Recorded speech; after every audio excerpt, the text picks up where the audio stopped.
सदाशिवसमारम्भां शङ्कराचार्यमध्यमाम् अस्मदाचार्यपर्यन्तां वन्दे गुरुपरम्परां। मन्नाथ श्रीजगन्नाथ मद्गुरो श्रीजगद्गुरु मदात्मा सर्वभूतात्मा तस्मै श्रीगुरवे नमः। शुकासारिखे पूर्णवैराग्यजाचे वसिष्ठा परिज्ञानयोगेश्वराचे कवी वाल्मिका सारिखा मान्य नमस्कार माझा सद्गुरु रामदासा। कृपा कटाक्षाची किरणे मोहसमुद्राचे आटणे गडे जे त्या श्री कृष्णे वंदू तयाते भगवान गोपाल कृष्ण महाराज की।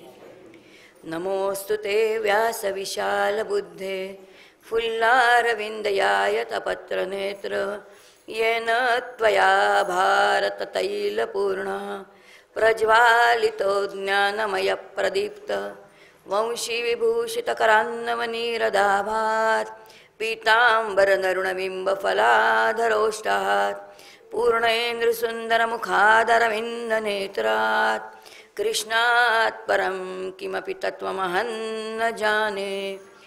आदौ देवकी देवगर्भजननं गोपीगृहे वर्धनं मायापूतन जीवितापहरणं गोवर्धनधारणं कंसच्छेदन कौरवादिहननं कुन्तीतनूजावनम् एतद्भागवत पुराण कथितं श्रीकृष्णलीलामृतं। भगवान गोपाल कृष्ण महाराज की जय। पांडुरंग हरि वासुदेव हरि पांडुरंग हरि वासुदेव हरि पांडुरंग हरि वासुदेव हरि।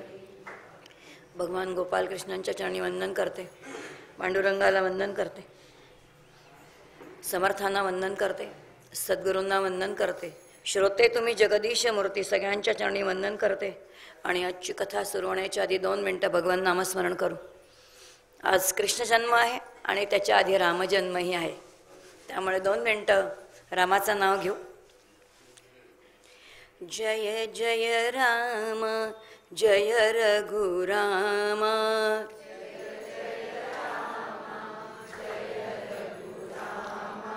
जय जय राम जय रघुराम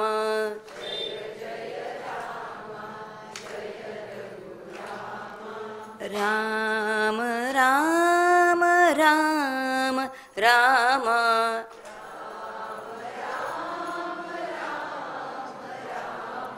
राम राम राम राम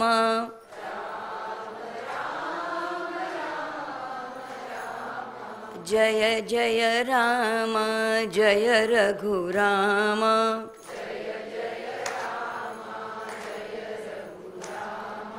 पशुपति रंजक पावन राम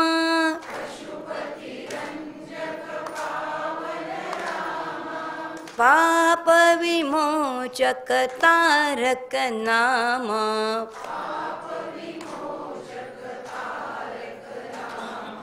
राम राम राम राम राम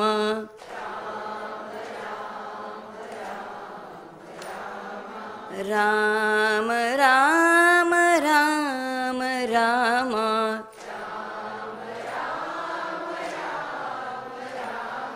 राम राम राम राम राम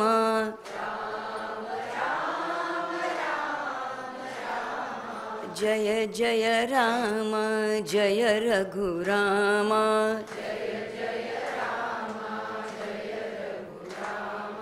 जय जय राम जय रघुराम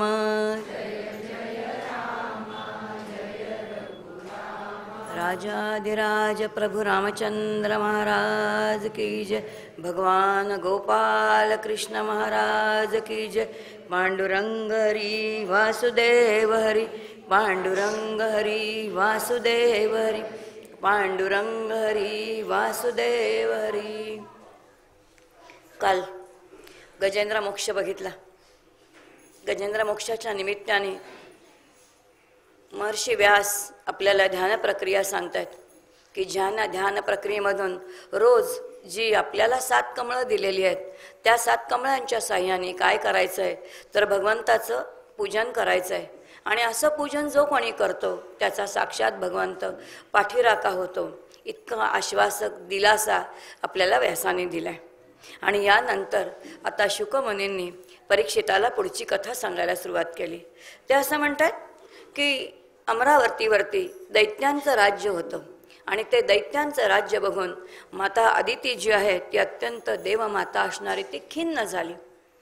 तिला असं वाटलं की आपण सगळे कसे आहोत, देवता स्वरूप असणारे, ब्राह्मण स्वरूप असणारे देव आहेत, यक्ष आहेत, किन्नर आहेत, गंधर्व आहेत आणि अमरावतीच्या ठिकाणी राज्य कुणाचं असावं तर ते दैत्यांचं असावं. अत्यंत खिन्न झाली. तिची ती खिन्नता जी आहे तिच्या पतीने कश्यपाने तिचं दुःख जाणलंय, कारण उदरी काही संतान नाही. आणि म्हणून ते म्हणतात अदितीला, मी आता तुला एक व्रत करायला सांगतो. आणि ते व्रत म्हणजे कोणतं आहे तर ते पयोव्रत आहे. आपण पहिल्या दिवशी बघितलं भागवताची प्रतिपादन शैली 6 प्रकारची आहे. त्यातला 6वा प्रकार कोणता होता तर वेगवेगळ्या प्रकारची व्रत अनुष्ठान. ते म्हणतात की मी तुला पयोव्रत करायला सांगतो. अदिती माता विचारते पयोव्रत म्हणजे काय. त्यांनी सांगायला सुरुवात केली. फाल्गुन महिन्यामध्ये शुद्ध पक्षामध्ये प्रतिपदा ते द्वादशी 12 दिवस हे व्रत केलं जातं. 12 दिवस काय करायचं तर देवाची पूजा करायची आहे. पण ती पूजा करताना तिथे काही मांडणं आहे. मग त्याच्यामध्ये काय काय मांडायचं तर मूर्ती आहे, वेदी आहे, सूर्य आहे, जल आहे आणि अग्नी आहे. ह्या सगळ्याचं पूजन करायचं, पूर्ण उपवास करायचा. आणि उपवास केल्यानंतर ते 12 दिवस केवळ 12 अक्षराचा जो मंत्र आहे तो म्हणजे ओम नमो भगवते वासुदेवाय. या मंत्राचं नित्य काय करायचं तर पठण करायचं, त्याचा जप करायचा. आणि 12 दिवस उपवास करताना जो चरू खायचा, चरू म्हणजे जे अन्न शिजवायचं ते केवळ दुधामध्ये. आपण दशमी करतो ना दुधामधली, अगदी तसंच. पण भात सुद्धा म्हणजे तिथे दशमी नाहीच, जे शिजवणं आहे भात आहे तो शिजवणं कशामध्ये शिजवायचा तर तो दुधामध्ये शिजवायचा. आणि तो दुधामध्ये शिजवलेला चरू खाणं. मग तो पहिल्या दिवशी 1 घास, दुसऱ्या दिवशी 2 घास असं वाढवत वाढवत जायचं. आणि द्वादशीला केवळ 12 घास असं खाणं. आणि अशा प्रकारचं पयोव्रत, दुधामध्ये शिजवलेला चरू खाऊन दूधचं जे व्रत आहे ते व्रत करायला सांगितलं. आहार दुधामध्ये शिजवणे आणि ओम नमो भगवतेचा जप करणे. त्रयोदशीला सांगता करायला सांगितले. आता पतीने सांगितल्याबरोबर आदिती मातेने जे आहे ते पयोव्रत केलेलं आहे. आणि पयोव्रत केल्यानंतर तिचं जी इच्छा होती ती इच्छा परिपूर्ण झाली. आणि जी इच्छा परिपूर्ण झाली तेव्हा भगवान नारायण तिच्या समोर जे आले ते साक्षात सगुण रूपामध्येच आलेले आहेत. बाल रूपामध्ये तिला भगवान नारायणाचं दर्शन वामन रूपामध्ये झालं. इतकं सुंदर गोंडस रूप होतं ते. ब्रह्मतेज मुखामध्ये आहे आणि ब्रह्मतेजाने युक्त असं ते बालक बघितलं आणि त्या मातेला अतिशय आनंद झाला. त्या बालकाला ज्यानी ज्यानी बघावं त्या प्रत्येकालाच आनंद होईल. कारण का तर आनंद स्वरूप असणाराच नारायण सगुण रूपामध्ये आलेला होता. प्रत्येकाला त्याला काहीतरी द्यावंसं वाटलं आणि म्हणून प्रत्येकाने त्याला काहीतरी दिलेलं आहे. पृथ्वीने त्याला मृगाजीनं दिलंय, चंद्राने त्याला दंड दिलेला आहे, बृहस्पतीने त्याच्या गळ्यामध्ये यज्ञोपवीत घातलेलं आहे, कश्यपानी स्वतः पित्याने त्याच्या कमरेला मेखला बांधलेली आहे. अदिती माता की जो मातेचा केवळ अधिकार आहे ते म्हणजे कौपीन. कोणी बांधावं ते मातेनेच बांधावं. आणि म्हणून या बालकाला कौपीन कोणी बांधलेलं आहे तर अदिती मातेने बांधलेले. साक्षात कुबेराने त्याला भिक्षापात्र दिले. जो देवांचाही कोण आहे तर अर्थ सगळा खजिना सांभाळणार आहे. सगळा देवांचा खजिना ज्याच्याकडे तो कुबेर. त्या साक्षात कुबेराने काय दिलंय तर भिक्षापात्र दिले. समुद्राने कधी न सुकणाऱ्या फुलांची माळा याला दिले. वरुणाने ह्याला छत्र दिलं आणि जननी पार्वती मातेने ह्याला काय घातलेली आहे तर भिक्षा घातलेली आहे. असं हे अत्यंत गोंडस असणारं वामन रूपामध्ये बालनारायण कुठे आलेत? अदिती मातेकडे आलेत. माता पित्यांना अतिशय आनंद झाला, पण अवतार कार्य करायचंय, त्यामुळे अवतारासाठी जे कार्य करायचंय त्यासाठी लगेचच माता पित्यांना वंदन केलेलं आहे आणि कार्यासाठी गेलेत. आणि आता कुठे गेलेत तर बळीराजाकडे गेलेत. काल आपण बघितलं किती तप केलं बलीने, सर्व काही मिळवलेलं आहे, सर्व प्रकारचं धन आहे, सगळ्या प्रकारची शस्त्र आहेत, अस्त्र आहेत, अनेक प्रकारचे जे आहेत घोडे आहेत, हत्ती आहेत, सगळ्या प्रकारचं वैभव बळीकडे आहे. अशा ह्या बलीकडे कोण गेलेत तर ह्या बटू रूपामध्ये असणारे नारायण म्हणजे वामन भगवान गेलेत. आणि गेल्यानंतर बघितलं बळीने की अत्यंत गोंडस असं एक बालक आपल्याकडे आले आहे, ज्याच्या मुखावरती ब्रह्मतेज आहे. ते ब्रह्मतेज बघितलं आणि आता बळीचा अहंकार थोडासा वाढला. बळी म्हणतोय, आपण आमच्याकडे कशासाठी आलात? आपल्या चेहऱ्यावरती तर विलक्षण तेज दिसतं आहे आणि आपल्या मनाचा हेतू काय आहे? बालरूपामध्ये असणारे नारायण म्हणतात, मी कशासाठी आलोय तर मी याचक म्हणून आलेलो आहे, मी काही दानाची अपेक्षा करतो. बळी अत्यंत उदार होता, दान देण्यासाठी प्रसिद्ध होता. त्याचे असणारे जे गुरु आहेत ते असं म्हणतात, बळी तुला सगळं काही येतं पण तुला नाही म्हणता येत नाही, हा तुझा दोष आहे. असा हा बळीराज आहे. आणि त्याच्या दारासमोर कोण गेलेले आहेत तर वामन गेलेले आहेत. लगेच अहंकाराने त्यांनी विचारलं, तुम्ही याचक आहात, याचा अर्थ तुम्ही दान मागण्यासाठी आलायत. बोला, मी तुम्हाला काय देऊ? माझी पत्नी देऊ, माझं सर्व धन देऊ की माझं राज्य देऊ? भाषाच अशी आहे, माझी पत्नी, माझं धन आणि माझं राज्य, ह्याच्यापैकी तुम्हाला काय हवंय? बालवामन आधी काहीच बोलल्या नाहीत. पुन्हा बली जो आहे तो अत्यंत अहंकाराने विचारतोय की तुम्ही जर दान मागायला आलेला असाल तर मीही काही कमी नाही आहे, तुम्हाला जे हवंय ते मी देणार आहे. आणि ह्यातलं तुम्हाला काय देऊ? तुम्हाला माझी पत्नी हवी आहे की सर्व प्रकारचं धन हवंय? माझ्याकडे सुवर्ण आहे, धन आहे, सगळ्या प्रकारचं धन मी तुम्हाला देतो आणि माझं राज्य सुद्धा तुम्हाला देतो. एवढं ऐकलं आणि बालवामन रूपातले ते नारायण म्हणतायत, ह्यातलं मला काहीच नको. ते धन तुझं तुला असू दे, तुझी पत्नी तुला असू दे आणि तुझं राज्यही तुझ्याकडे असू दे, मला ह्यातलं काही नको. मला द्यायचंच असलं तर केवळ 3 पावलं भूमी दे. बलीला वाटलं, काय 3 पावलं? एवढंसं बारकसं पोर आहे आणि मागून मागून काय मागतंय तर 3 पावलं फक्त भूमी मागतंय. ठीक आहे, दिली म्हणाले तुम्हाला. यांनी सगळं नाकारलेलं आहे, बाकी सर्व नाकारलंय आणि 3 पावलं भूमी मागितली. ठीक आहे म्हणाले, देतो.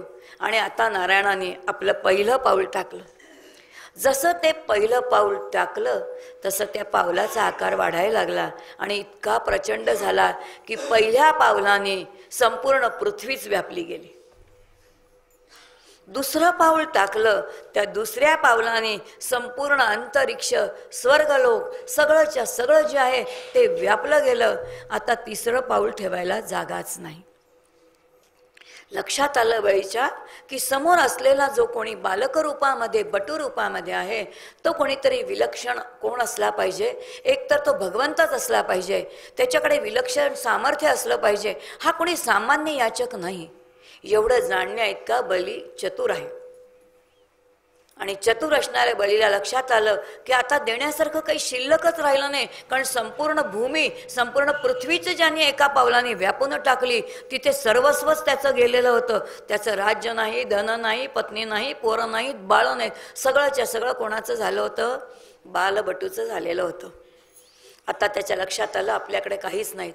म्हटल्यानंतर बळी शरण आलाय, साष्टांग दंडवत घातलंय आणि आपलं मस्तक समोर केलंय, पुढे केलंय. आणि आता तो म्हणतोय की आपलं तिसरं पाऊल कुठे ठेवा तर माझ्या मस्तकावरती ठेवा. समर्थ करुणाष्टकामध्ये म्हणतात, बळी आत्मनिवेदनी पूर्ण झाला. याला आत्मनिवेदन म्हणतात. स्वतः परमेश्वराला समर्पित करणं, स्वतःच्या देहावरती तुळशीपत्र ठेवणं, स्वतः परमेश्वरासाठी मृत्यू स्वीकारणं, याला आत्मनिवेदन भक्ती असं म्हणतात.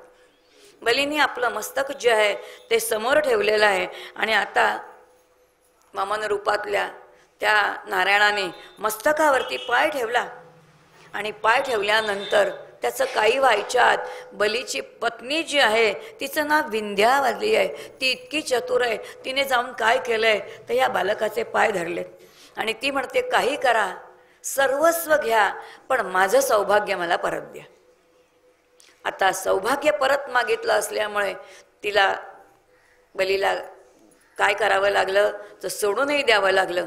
पण बलीच्या पायावरती जे डोक्यावरती जो पाय ठेवला त्याने बलीला पाताळात ढकललं आणि पाताळात ढकलल्यानंतर बली हा भक्त आहे, साधना केलेली आहे, ह्याची जाणीव भगवंताला आहे. तुकोबाराय म्हणतात ना, वाया न वचे, या मार्गामधलं काहीच वाया जात नाही. आणि म्हणून त्यांनी काही उपासना केली आहे, काही आराधना केली आहे, पुष्कळ काही केलेलं आहे, ह्याची जाण नारायणाला आहे.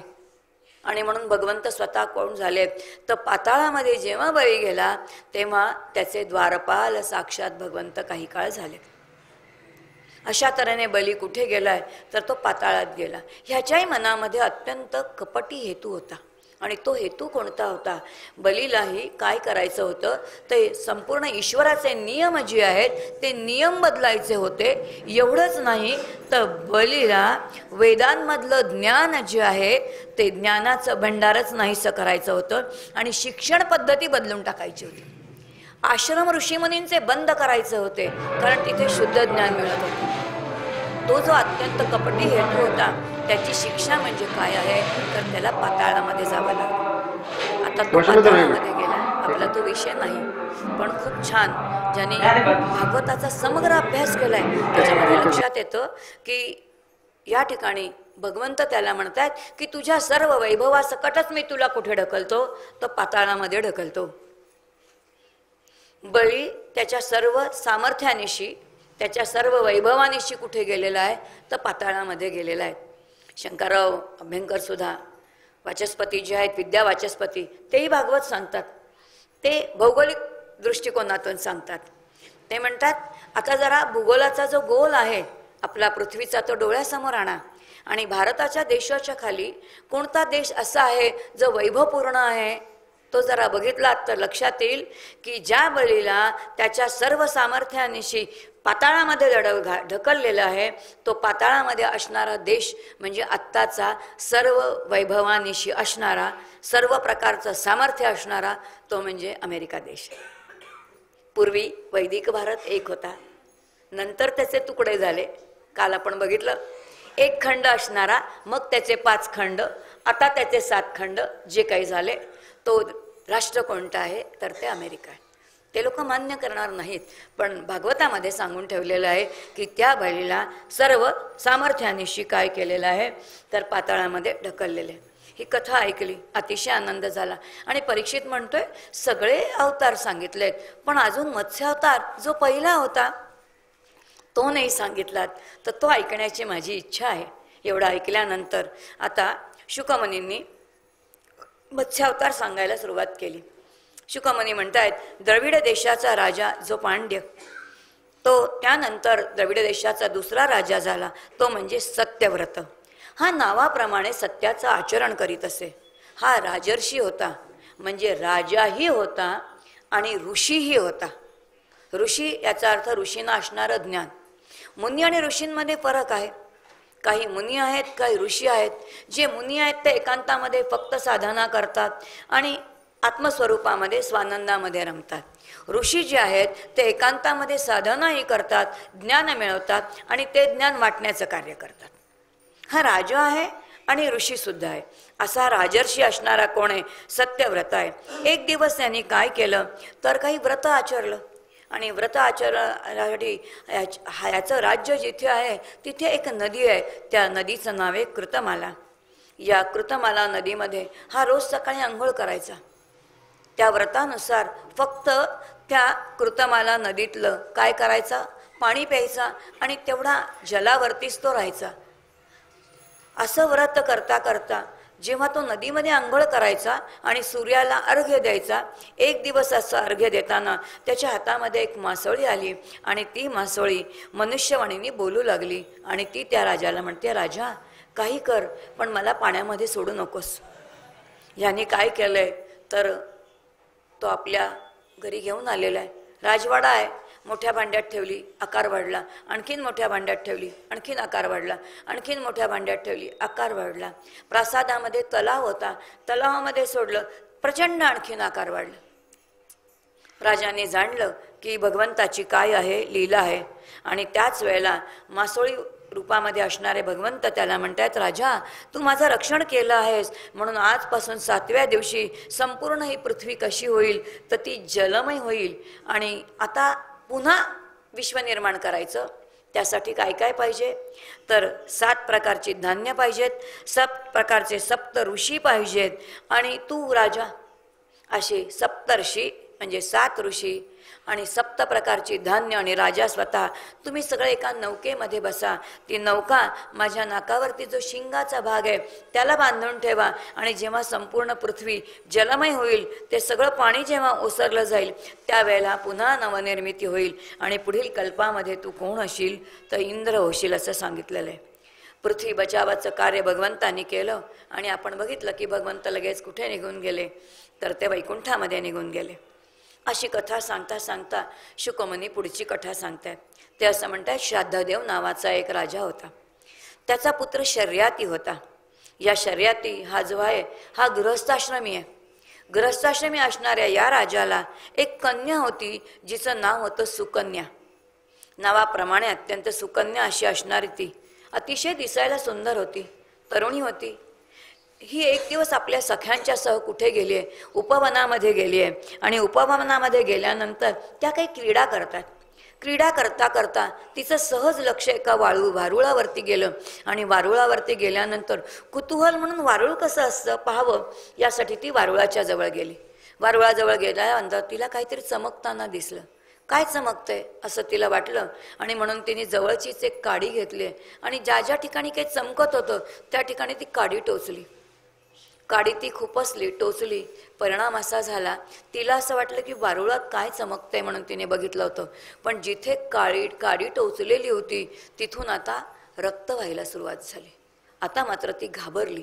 तिच्या लक्षात आलं की कुणीतरी तिथे तप करत असलं पाहिजे आणि तप करत असताना मी त्याला इजा केलेली ही असली पाहिजे हे जाणवलं आणि ती घाबरली.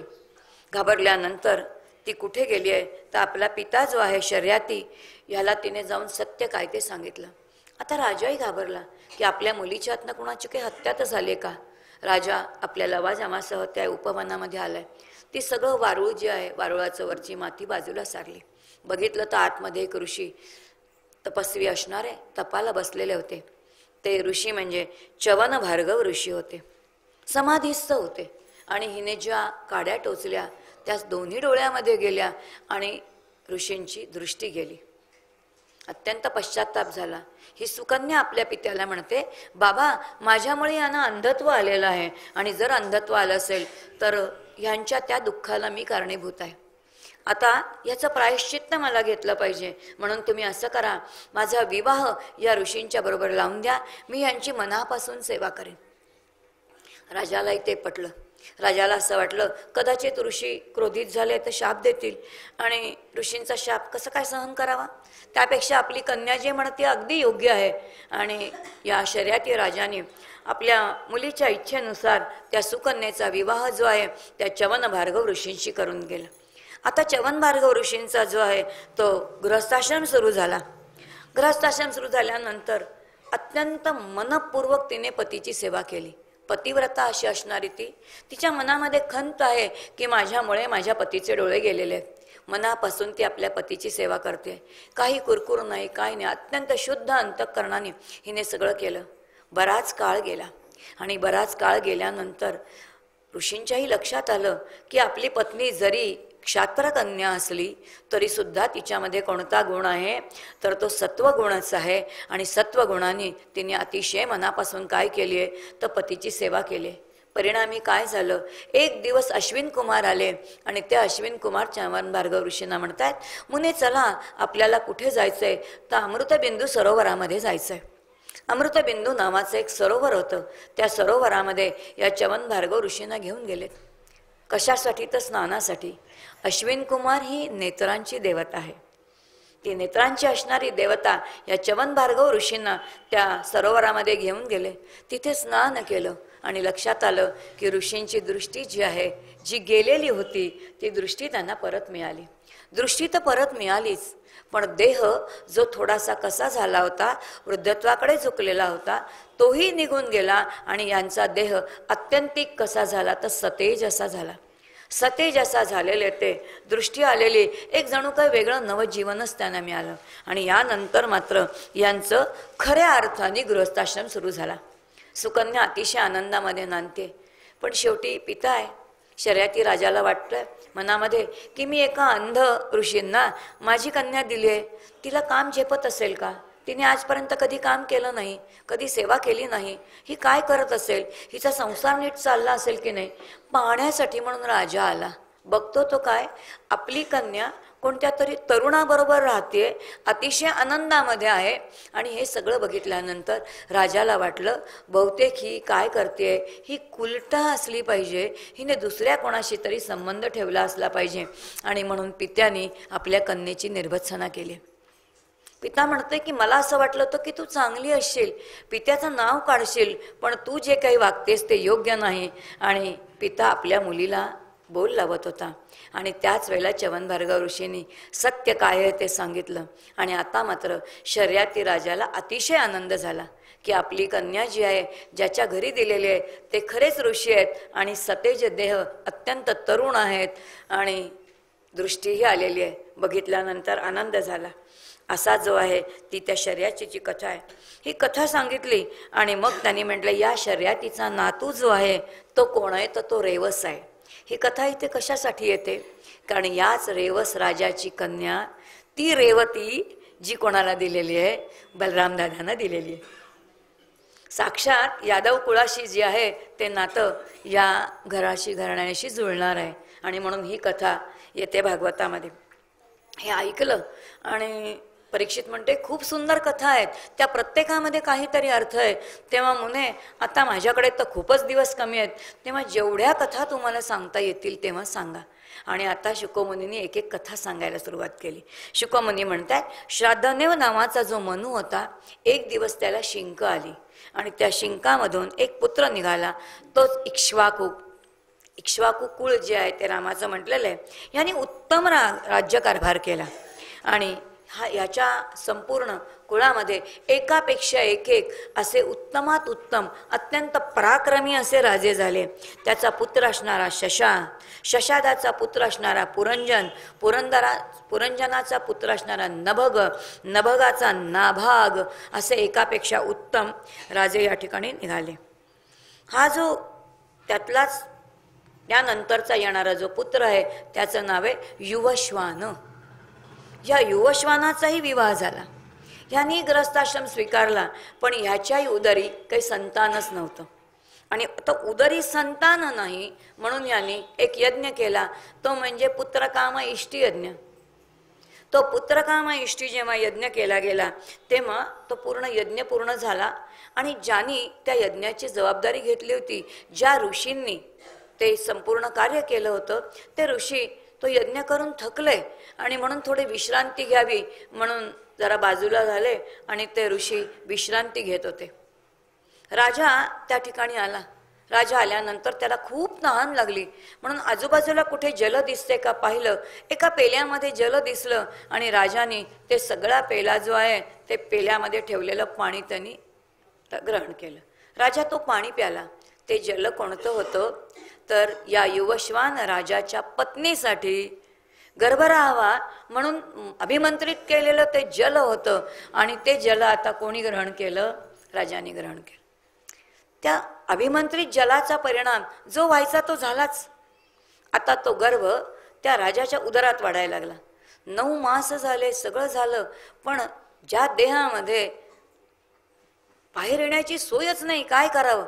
त्यामुळे येणार कसं काय, ते जे बालक उदरामध्ये वाढलेलं ते बाहेर कसं काय येणार, पंचायत पडली. आणि काय करावं सगळ्यांना काळजी पडली. आणि त्याच वेळेला कोण आलेलं आहे तिथे, तर इंद्र आलेला आहे.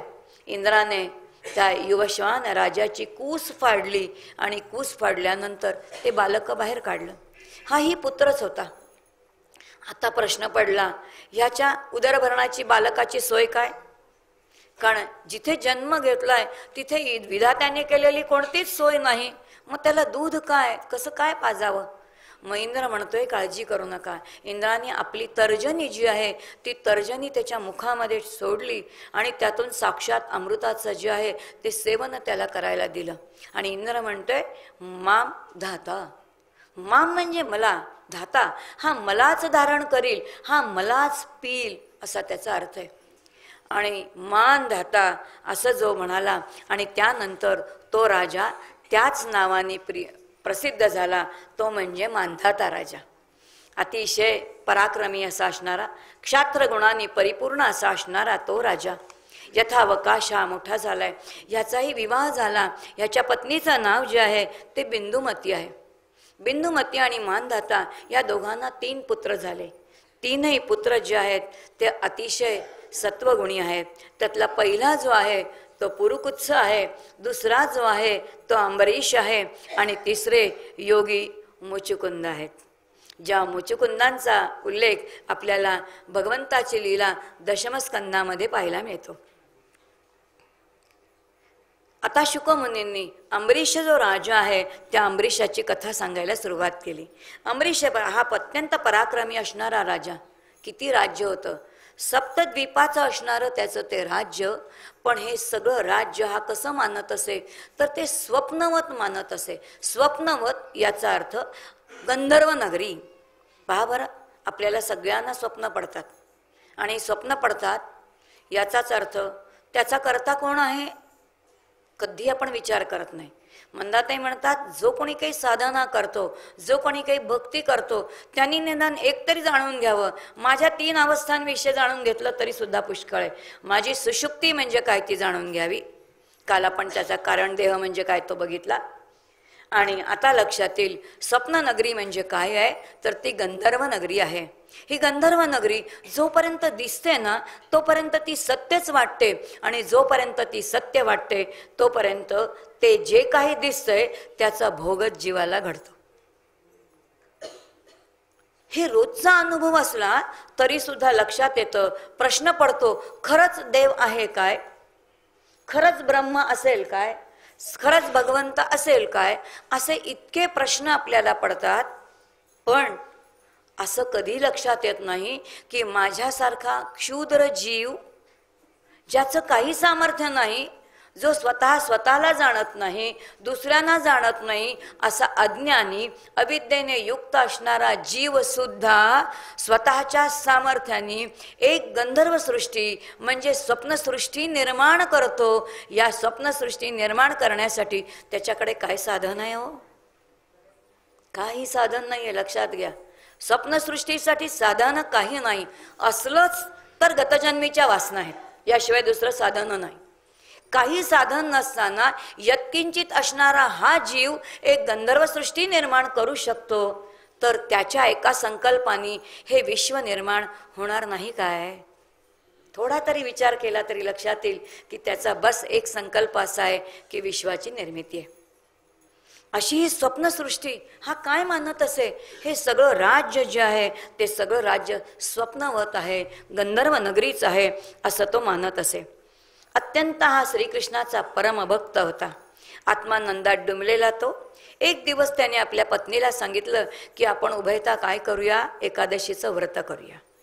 आता एकादशीचं व्रत वेगळं आहे आणि एकादशी कायम करणं वेगळं आहे. कायम एकादशी करणं म्हणजे ते वेगळं, पण एकादशीचं व्रत म्हटलं तर ते 1 वर्षाचं आहे. आता ह्याने एकादशीचं व्रत घेतलं. कार्तिक मासापासून सुरू करायचं आणि कार्तिक मासापर्यंत यायचं. कसं करायचं ते पण म्हणजे दशमी जी आहे ती नक्त, एकादशीच्या दिवशी निर्जळी एकादशी आणि द्वादशीच्या दिवशी सूर्योदय जे होतो तेव्हा सूर्योदयाच्या वेळेला त्याचं पारणं फेडायचं. जेवण तेव्हा करायचं. आमच्याकडे कर्नाटकामध्ये अजून पद्धत आहे. घरामधल्या आजी जी एकादशी करतात ते पाणीसुद्धा घेत नाहीत आणि सूर्य उगवल्यानंतर पहिल्यांदी पाणी घेतात आणि सकाळी जे स्वयंपाक होतो आणि त्या दिवशी बरोबर 6-6:30ला घरातलं जेवण होतं. हे एकादशीचं व्रत आहे. असं व्रत उभयतांनी दोघांनी केलं आणि आता सगळं व्रत केल्यानंतर त्याचं पारणं करायचं.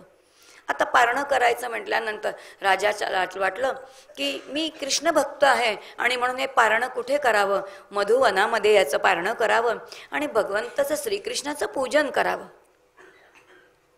असं मनात आल्यानंतर राजाचं आहे, प्रचंड वैभव आहे आणि म्हणून अनेक ब्राह्मणांना त्या ठिकाणी जेवायला बोलवलेलं आहे, गाव जेवण बोलवलेलं आहे, सगळ्यांना बोलवलेलं आहे आणि आता त्यांना दान द्यायचं. काय दान द्यायचं?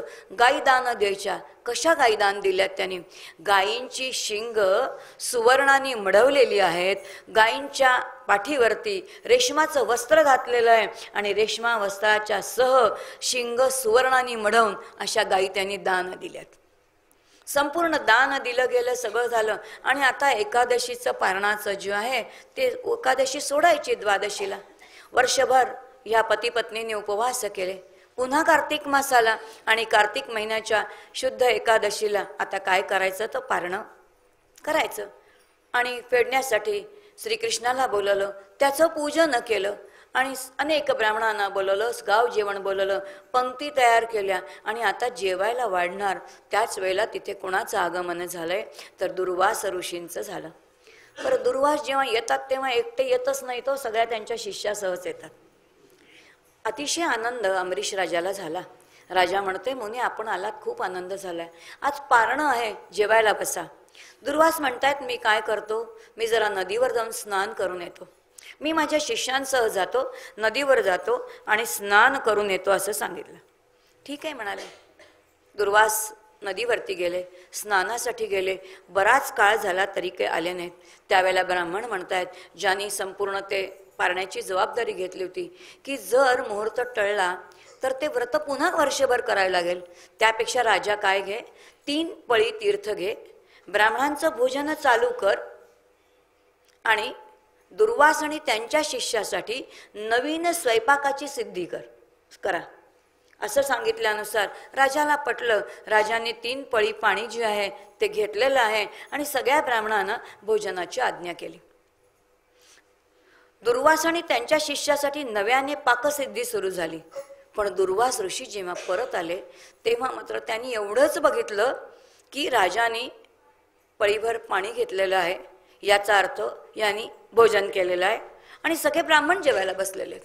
संतापलेल्या त्या दुर्वास ऋषींनी आपली एक जटा उपटली आणि ती जमिनीवरती आपटली आणि त्यातून कृत्या निर्माण केली. कृत्या म्हणजे तामसी शक्ती.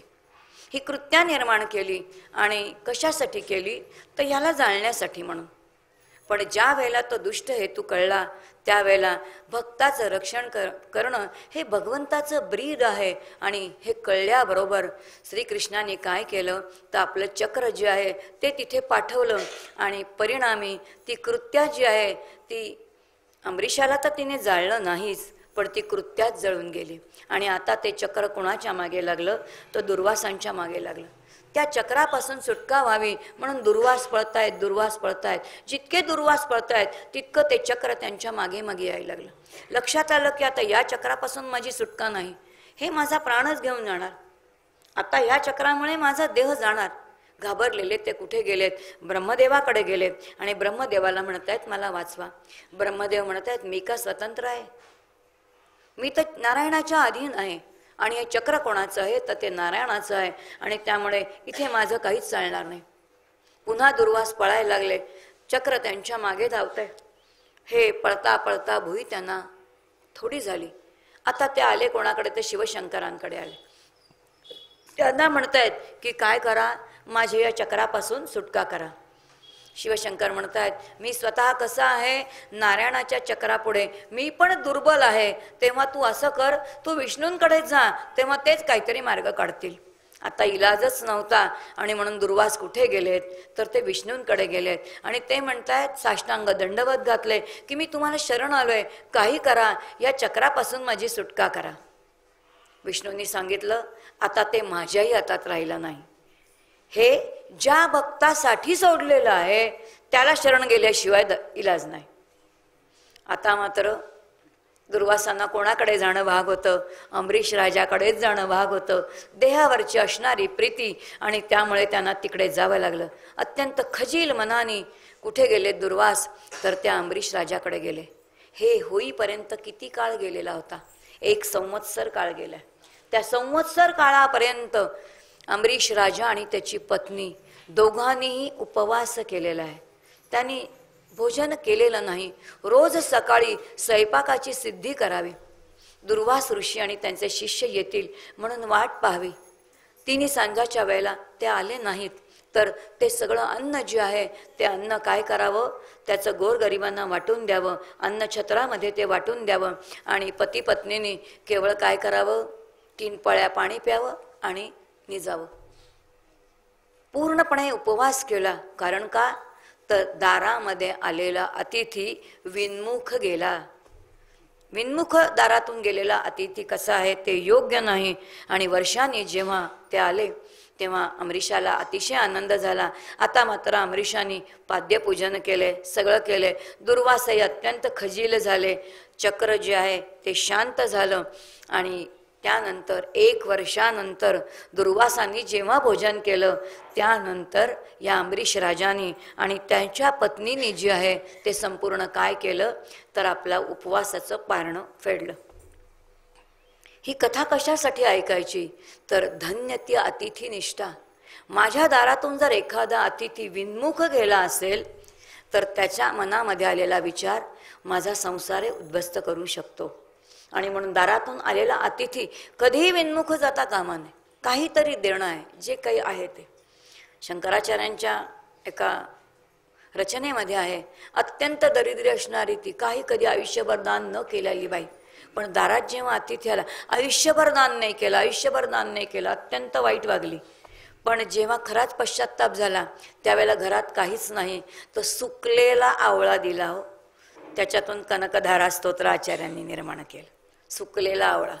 पण अतिथीला परत न पाठवणं, जे काही आहे ते देणं. धन्य ती अतिथी निष्ठा.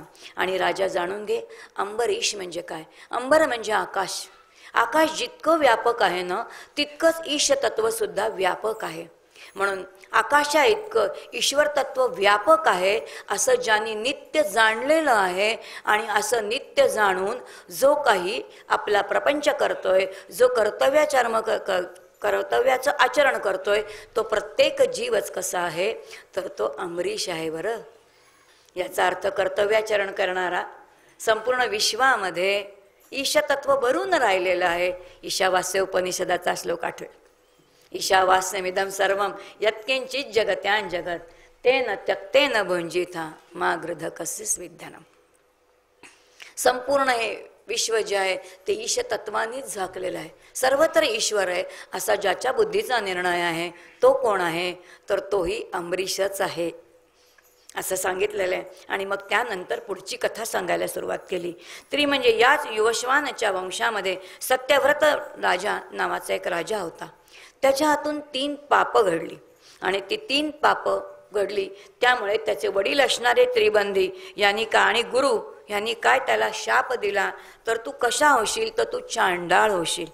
आणि असा हा चांडाळ झाला म्हणून त्याला सगळे लोक काय म्हणायला लागले? त्रिशंकू म्हणायला लागले. हा जो त्रिशंकू होता, या त्रिशंकूच्या मनामध्ये एक दिवस आलं की आपण भला मोठा यज्ञ करावा. कशासाठी? मनामध्ये कामना होती.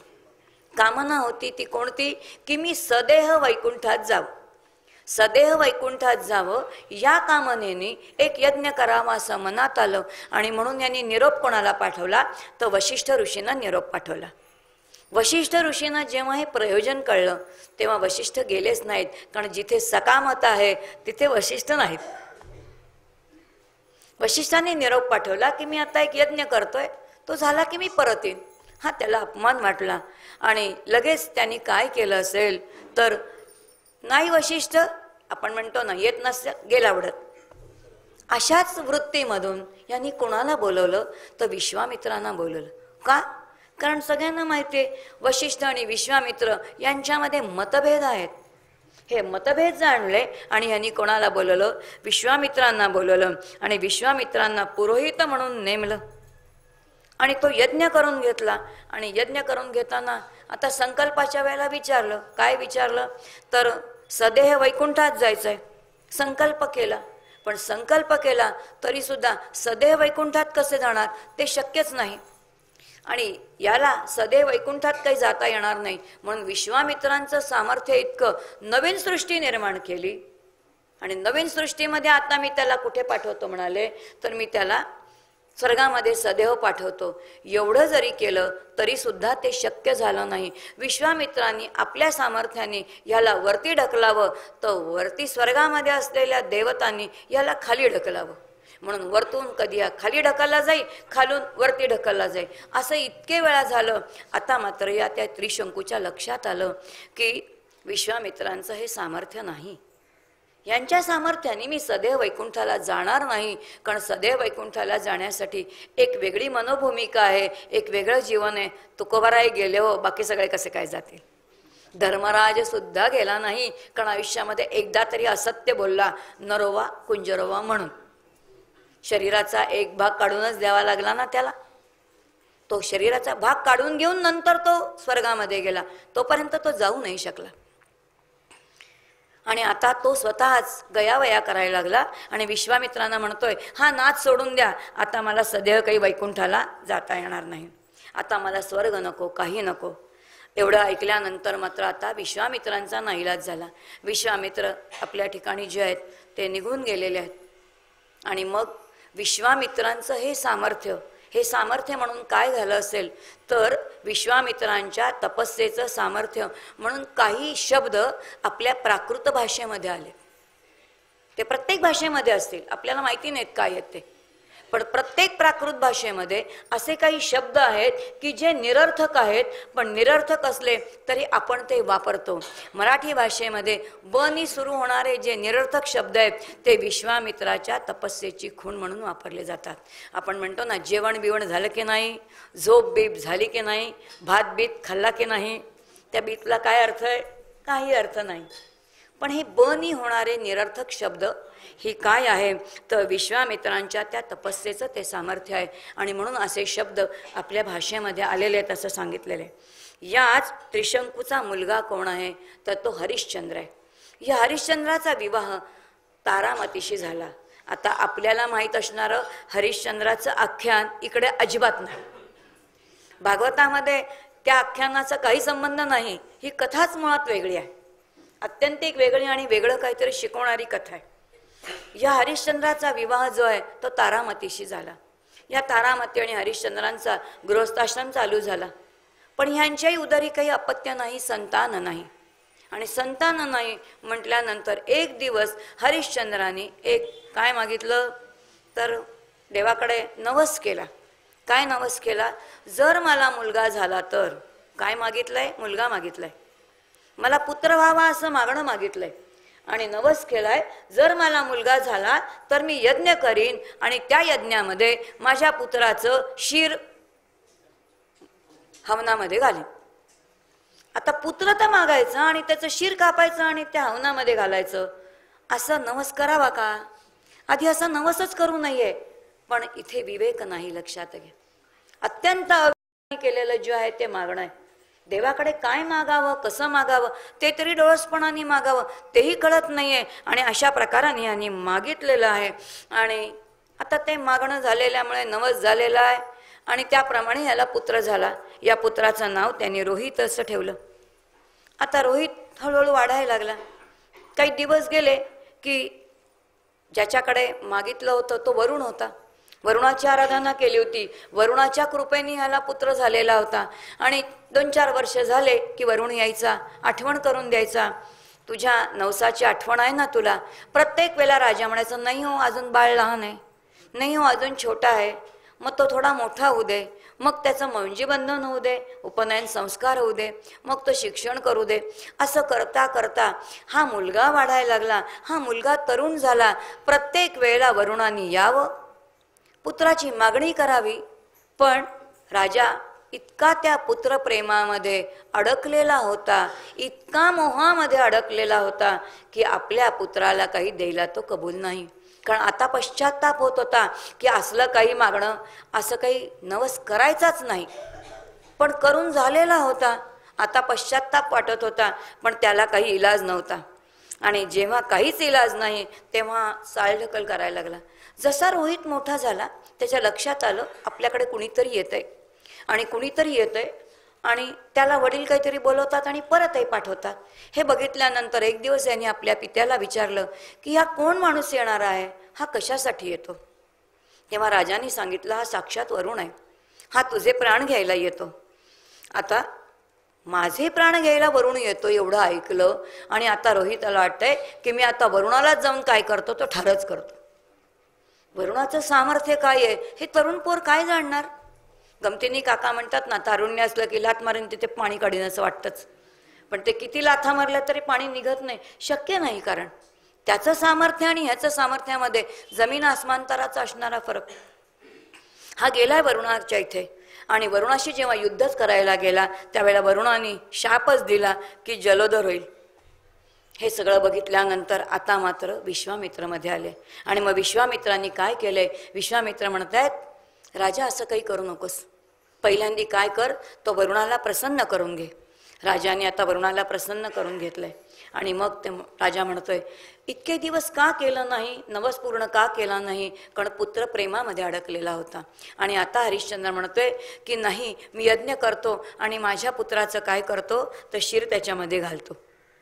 आता जेव्हा राजा स्वतःच्या पुत्रावरती तुळशीपत्र ठेवायला तयार झाला तेव्हा वरुणाच्या लक्षात आलं की आता ह्याची आसक्ती पूर्ण कशी गेलेली आहे तर नाहीशी झालेली आहे. राजा आता अनासक्त झालेला आहे आणि जेव्हा तो रोहिताचं दान द्यायला तयार झाला तेव्हा जो राजा आहे तोही निरोगी झाला आणि असा हा राजा म्हणजे हरिश्चंद्र राजा आणि तारामती दोघेही स्वस्वरूपामध्ये स्थित झालेले आहेत. दोघांनी आपला देह जो आहे तो नारायणामध्ये समर्पित केलेला आहे. असे हे एकापेक्षा उत्तम असे असणारे राजे. यानंतरचा असणारा राजा जो आहे त्याची कथा राजा तुला सांगतो. आणि आता शुकमुनींनी कथा सांगायला सुरुवात केली ती परशुराम अवताराची. पुरुरवा आणि उर्वशी यांच्यापासून 6 पुत्र झाले होते.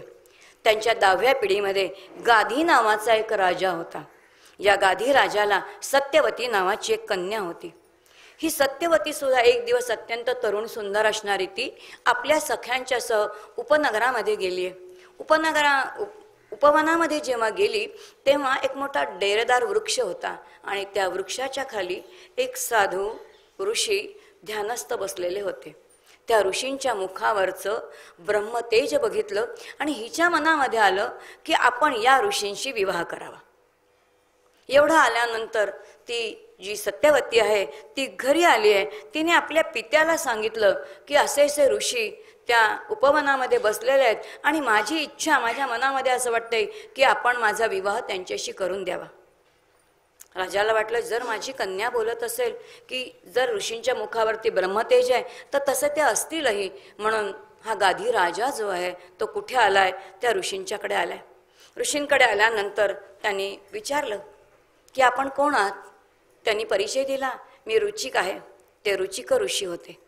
त्यांनी सांगितलं माझी कन्या आहे सत्यवती नावाची, तिची इच्छा आहे की आपल्याशी विवाह करावा, पण मी तर क्षत्रिय राजा आहे आणि माझ्याकडे क्षात्र तेज आहे. माझी कन्या ही क्षात्र कन्या आहे. ती अत्यंत लाडामध्ये वाढलेली आहे, सुखामध्ये वाढलेली आहे आणि त्यामुळे तुमच्या त्या आश्रमामध्ये ती राहू शकेल की नाही माहिती नाही, तिला काम करता येईल की नाही माहिती नाही.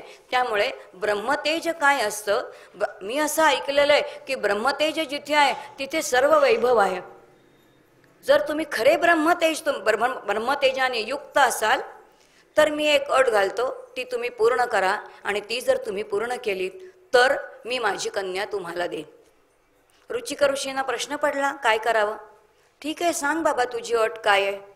आणि गाधी राजा म्हणतोय की तुम्ही 1,000 घोडे जे पांढरे शुभ्र आहेत, याचा अर्थ पांढरे शुभ्र घोडे, ज्या पांढऱ्या शुभ्र घोड्यांचा एकच कान फक्त काळा असेल, असे 1,000 घोडे जर मला आणून दिलेत तर तुमचं तेज हे सत्य ब्रह्म तेज आहे असं मी मानेन, अन्यथा माझी कन्या तुम्हाला देणार नाही.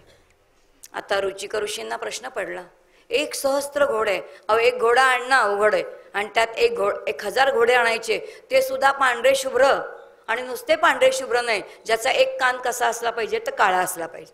इतक्या अटी अतिशय अवघड होतं. आणि तरी ऋषी म्हणतात ठीक आहे, बघतो प्रयत्न करून. अत्यंत ऋषी सात्विक होते. त्यांनी वरुणाची आराधना केली. वरुण विचारते, काय हवंय आपणास? आणि त्यांनी सांगितलं, मला काहीच नको, पण राजाने अशी अट घातलेली आहे, आणि म्हणून मला काय हवंय तर 1,000 पांढरे शुभ्र घोडे, ज्याचा एक कान काळा आहे, असं मला हवंय. वरुणाने तात्काळ ती इच्छा पूर्ण केलेली आहे. आणि तात्काळ ती इच्छा पूर्ण केल्यानंतर रुचिक ऋषी ते सगळे 1,000 घोडे घेऊन कुठे गेलेत तर ते त्या राजाकडे गेलेले आहेत. आता त्या गादी राजाकडे गेल्यानंतर लक्षात आलं की खरंच ब्रह्मतेज आहे. राजाने आपली कन्या जी आहे त्या सत्यवतीचा विवाह करून दिला. आता यांचा विवाह झाला. गृहस्थाश्रम ऋषींनी स्वीकारला. आणि ज्या दिवशी गृहस्थाश्रम स्वीकारला त्या दिवशी दोघं आश्रमामध्ये आलेत त्यांच्या. आणि आश्रमामध्ये आल्यानंतर रुचिक ऋषी म्हणतात की मी सौंदर्याचा उपासक आहे, पण मी सौंदर्याचा भोगता नाही. तू अत्यंत लावण्यवती आहेस, तू खूप सुंदर आहेस, पण मी भोगता नाही, मी तुझा भोग घेणार नाही. आता हिने कपाळाला हात लावला, भोगच घेणार नाही याचा अर्थ गृहस्थाश्रम चालायचा कसा? पण आता आपणहूनही विवाह करून आलेली होती. जिथे आपणहून विवाह करून आलेली आहे तेव्हा आता पुन्हा परत पित्याकडे जाणं म्हणजे अपमानास्पदच आहे. आता इथे राहणंच गरजेचं होतं, म्हणून आता ही पतीकडे राहिली. आपल्या प्रारब्धाला बोल देते, पण मनापासून पतीची सेवाही करते. अत्यंत मनापासून हिने काय केलंय तर पतीची सेवा केलेली. बराच काळ असा गेला. रुचिक ऋषींच्याही लक्षात आलं की आपली पत्नी अत्यंत सात्विक आहे, मनापासून आपली सेवा करते. परीक्षाच बघत होते एका अर्थाने तिची. आणि जेव्हा तिचं प्रारब्ध फळाला आलं, एक दिवस त्यांनी बोलवलं आपल्या पत्नीला. ते सत्यवतीला म्हणतायत, अगं तुझी काही इच्छा असेल तर मला सांग, मी ती पूर्ण करतो. आणि आता सत्यवती म्हणते, ज्या वेळेला मी तुम्हाला पाहिलं तेव्हा तुमचं ते ब्रह्मतेज मी पाहिलं, आणि माझ्या मनामध्ये एकच विचार आला की अशा ब्रह्मतेजाने युक्त असा ब्रह्मविद पुत्र मला हवाय, याशिवाय माझी काहीच इच्छा नाही. ब्रह्मविद पुत्र मला हवाय असं सांगितलं. ऋषी म्हणाले, ठीक आहे, एवढीच तुझी इच्छा आहे तर मला काय अवघड आहे? काहीच अवघड नाही. उद्या सकाळी नदीमध्ये जाऊन स्नान कर भल्या पहाटे, आणि स्नान करून माझ्याकडे ये. एक चरू शिजवून ठेवतो, तो चरू तो आहे तो ग्रहण कर, तुला पुत्र होईल. आणि ब्रह्मतेजाने युक्त असा तो असेल, ज्ञानी असेल, तुला हवा असण्यासारखा पुत्र तुला मिळेल, असं ऋषींनी सांगितलं. त्यांना काय अवघड होतं? अतिशय सोपं होतं. आपल्याला असं वाटतंय की टेस्टी बेबी आत्ताच आहे, भागवतामध्ये तेव्हा आहे, लक्षात घ्या. सगळ्या सोयी तिथे आहेत. विज्ञान त्याही वेळेला इतकं प्रगत आहे. मला सांगायचं, मला भागवताची महती सांगताना लक्षात येईल की विज्ञान त्याही वेळेला तितकं प्रगत आपल्याकडे होतं, ते आहे. यांनी चरू शिजवून ठेवायचं सगळं ठरवलं, पण हिच्या मुखात काही राहिलं नाही. ही सत्यवती ही कथा जाऊन कोणाशी बोलली तर आपल्या मातेला तिने जाऊन सांगितलं. असं म्हणतात, बायकांच्या मुखामध्ये तीळ सुद्धा भिजत नाही, काही राहतच नाही ना. एक काही सांगितलं, सांगू नका म्हटलं की सगळ्यांना सांगतच सुटतात. हिचं तेच झालं. आणि मातेला सांगितल्याबरोबर माता म्हणते, किती तू स्वार्थी आहेस ग, तू फक्त तुझ्यासाठीच पुत्र मागितलास. तुला असं का नाही वाटलं की माझा पिता राजा आहे, राजावरती नंतर बसणारं कोणीही नाही आहे, तर तुला असं वाटलं का की तुझ्या पुत्रांनी तिथे बसावं, म्हणून तू काय केलंस, माझ्यासाठी पुत्र मागितला नाहीस. आता आईने काय दिले, शालजोडीतूनच दिलेले. आणि सांगितलंय की आता सांग तुझ्या पतीला की मला सुद्धा एक पुत्र हवाय, जो पुढे कोण होईल तर राज्याचा वारस होईल. आता एवढं म्हटल्यानंतर कुठून मातेला सांगितलं असं मनातून जरी झालं तरी सुद्धा सांगणं भाग होतं. ही आली आहे आपल्या पतीकडे आणि हिने सांगितलं की माझ्या मातेने पण इच्छा प्रगट केली, आपणास शक्य असेल तर माझ्या मातेलाही काय होऊ द्या, एखादा पुत्र होऊ द्या. रुचिक ऋषींच्या लक्षात आलं. ठीक आहे म्हणाले, तुझ्या मातेसाठी सुद्धा एक चरू शिजवतो. त्याने मातेसाठी चरू शिजवलेला आहे. जे हिला सांगितलं तेच तिला सांगितलं. आणि तिलाही सांगितलं की आईला सांग भल्या पहाटे नदीवरती स्नान करून या आणि त्यानंतर जो सरू शिजवलेला असेल त्यांच्यासाठी शिजवून ठेवतो तो त्यांनी खावा, तुझ्यासाठी शिजवून ठेवतो तो तू खा आणि त्यानंतर तुम्हाला पुत्रप्राप्ती होईल. ठरलं. दुसऱ्या दिवशीचे सकाळ झाले, दोघींनी स्नान केले. मातेच्या मनामध्ये कुभाव निर्माण झाला. बहुतेक जावयांनी आपल्या बायकोसाठी जरा उत्तम चरू निर्माण केला असला पाहिजे. तेव्हा आपण काय करूया, तो बदलूया. मातेने कपटाने तो बदललेला आहे आणि जेव्हा कपटाने तो बदललेला आहे हे कळलं तेव्हा मात्र ऋषींना समजल्यानंतर ते संतापले. संतापलेले ते ऋषी असं म्हणत आहेत की मी जो चरू शिजवलेला होता तो तुझ्यासाठी म्हणजे सत्वगुणाने युक्त असा शिजवलेला होता आणि मातेसाठी ती क्षत्रिय आहे म्हणून क्षात्रगुणाने युक्त असा शिजवलेला होता, पण तो बदललेला आहे आणि ह्याचा परिणाम म्हणून काय आहे तर उदरी होणारा जो मुलगा आहे तो कसा असेल तर तो अत्यंत क्रूर असेल. आता मात्र ही घाबरली. माझाच मुलगा जर क्रूर झाला तर काय उपयोग आहे. ती म्हणते अहो तुम्ही मला शाप देताय पण तुम्हाला कळलं का तो तुमचा आई पुत्र असणार आहे, काहीतरी तो उशाप द्या. आणि मग त्यावेळेला त्यांनी सांगितलं की त्यानंतर कदाचित तुझा तो पुत्र नसेल पण तो नातू मात्र कसा असणार आहे, तो नातू लोकांना दंड करणारा असा क्रूर मुलगा होईल. एवढं ते तिने ऐकलं. आता काही इलाजच नव्हता, मान्य करणं भागच होतं. आता तो चरू बदलल्यामुळे काय झालं, गाधीराजाकडे जो कोणी पुत्र आला त्याचा नातू म्हणजे कोण आहे तर ते जमदाग्नी आहेत. आणि इथे चरू बदललेला जो तिकडे गेला त्यांच्या उदरी झालेला जो मुलगा म्हणजे ज्या सत्यवतीच्या वडिलांकडे झालेला ज्या गाधीराजाचा मुलगा आहे तो क्षत्रिय आहे, पण त्याला एकच इच्छा आहे मी काय व्हावं, ब्रह्मर्षी व्हावं, मी काय व्हावं, राजर्षी व्हावं, म्हणजे ते विश्वामित्र आहे. चरू बदलल्याचा परिणाम काय आहे हे सगळं आहे. आणि अशा या जमदाग्नींचा विवाह जो आहे, या जमदाग्नींचा विवाह कोणाशी झालाय तर रेणुकेशी झालाय. यांनाही 4 पुत्र होते आणि त्यातला सगळ्यात धाकटा जो आहे तो परशुराम आहे, अत्यंत पराक्रमी आहे. जमदाग्नी ऋषींचा आश्रम आहे. जमदाग्नी ऋषींचं वैशिष्ट्य असं आहे की ते सर्व शस्त्रविद्या जाणत होते. रेणुकाही उत्तम शस्त्रविद्या जाणत होती. जेव्हा नवीन विवाह झाला तेव्हा त्यांचा खेळ कसा होता, पती पत्नींचं वेळ घालवण्याचं साधन, तेव्हा ते बाण चालवायचे, शस्त्र चालवायचे आणि पत्नीला विचारायचे की मी कुठे कुठे बाण मारू ते तू सांग, आणि तिने सांगेल तिथे ते नेम धरायचे आणि मग धरलेला नेम तिने आणून द्यायचा. आणि जेव्हा ते ती आणून द्यायची तेव्हा ती इतकी थकून जायची, कारण दिसायला खूप सुंदर होती, अत्यंत नाजूक होती. सूर्याच्या त्या उन्हाच्या झळा तिला लागायच्या आणि ती थकलेली ती अशी ती काळी पडायची. आणि एक दिवस लक्षात आलं जमदाग्नींच्या की अरे माझी पत्नी त्या उन्हाच्या दाहामुळे काय होतीये, थकतीये. तेव्हा यांनी सूर्याला शाप दिला की तुझी किरण काय कर, तू आवर, नाही तर तुला नाहीसा करतो. त्यावेळेला साक्षात नारायण मध्ये आलेत.